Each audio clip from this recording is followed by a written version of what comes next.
invasion of Ukraine has begun. Well, Downing Street has said they'll impose sanctions and explore sending further defensive support to Ukraine if required. The Foreign Secretary says the Russian leader's actions can't be left unpunished. Well, let's get the very latest now on that Cobra meeting from Tom Harwood, who joins us in the studio. Good morning, Tom.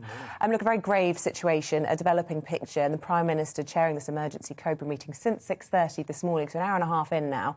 What more can you tell us? Certainly, this is an unusual Cobra meeting. Number one, it's going on for quite a long time. And number two, it's quite broad in terms of the scope of the ministers who are at it. 1/3 of the cabinet are there, 10 cabinet ministers, plus number 10 officials as well. So this is really a broad meeting that's going to get in input from everyone across government. And what's it going to be talking about? Well, ultimately, as we heard from Sajid Javid earlier this morning, one of the few cabinet ministers who's not at that meeting, it seems likely that this invasion has begun. One eyewitness source from Reuters has been saying that they've seen tanks going into Donetsk, assuming to be Russian tanks. So this is the incursion upon Ukrainian territory that Boris Johnson has been warning about for weeks. That incursion, that further incursion, seems to have now taken place. And in response, the UK government, and indeed the West in general, needs to bring forward a package of measures. We've been hearing a lot about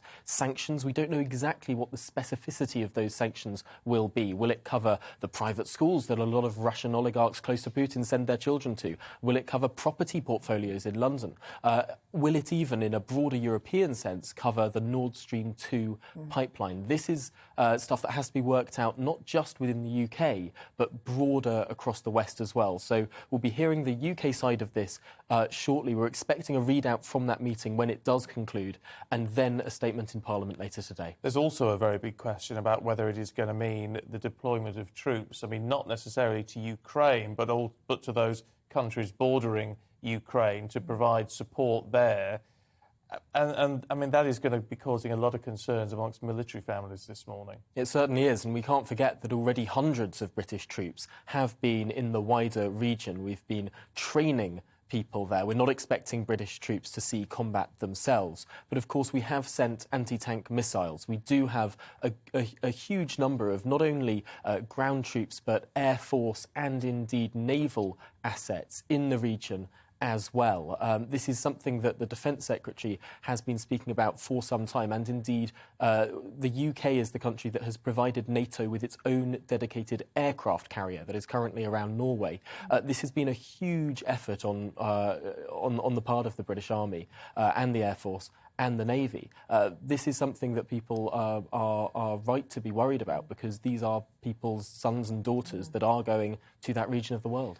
Last night, Tom, whilst most of us were sleeping, the United Nations Security Council were meeting in New York. Afterwards, the Ukrainian representative spoke to the media saying that he thought he was attending the funeral of the United Nations Security Council, but actually he found it to be a hospital ward, that there was some hope that they would be able to act together in defiance of what Russia has done.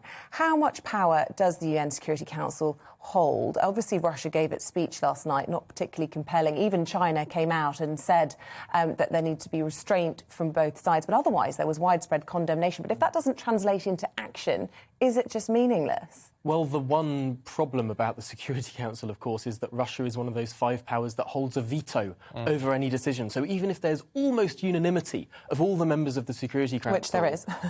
Russia could be the country that just wipes that away.